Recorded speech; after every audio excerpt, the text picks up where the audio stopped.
ABS এর চিহ্নটা দেখেন বন্ধুরা উঠেই থাকছে, কোনো সময় বন্ধ হচ্ছে না। তো এটা কি কারণে সেটা আজকে দেখাবো। তো গাড়িটা আমরা খুলবো, এটা জিক্সার নেকেড ভার্সন নিউ মডেলের। এটা এবিএস চিহ্নটা কিভাবে রিমুভ করব সেটা দেখাবো। তো দেখতে পাচ্ছেন আমরা নতুন এবিএস এর কেবলটা কিনেছি, সেন্সর কেবলটা। এই কেবলটার কি সমস্যা সেটা আজকে দেখাবো বন্ধুরা।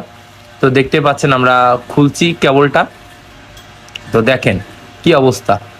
এই জায়গাটা ভেঙে গিয়েছে যে কোনো কারণে আর কি, আমরা তো বুঝতে পারবো না, যে কোনো কারণে কেবলটা ভেঙে গিয়েছে। তো নতুন কেবলটা লাগাচ্ছি, লাগানোর পরে আপনাদের চালিয়ে চেক করে দেখাবো যে যে চিহ্নটা আগে অফ হচ্ছিল না এখনো অফ হয় কিনা। তো আমাদের প্রায় লাগানো কমপ্লিট হয়ে যাবে এখনই।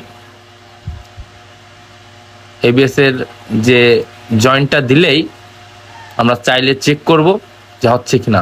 তো দেখেন বন্ধুরা, আমরা চাইলে চেক করে চাবি অন করে দেখেন, আগে যে এবিএস চিহ্নটা ছিল সেটা নেই। তো গাড়িওয়ালা খুব খুশি, তো কেবলটা লাইগে হয়ে গেছে, এতে খুব খুশি। খুশি তো এবিএস আর দেখা যাচ্ছে না। হ্যাঁ এবিএস এর জন্য কি হয়েছিল তোমার? বিরাট সমস্যা। আরে এর জন্য স্পিডে উঠছে না, তা তো উঠবে না।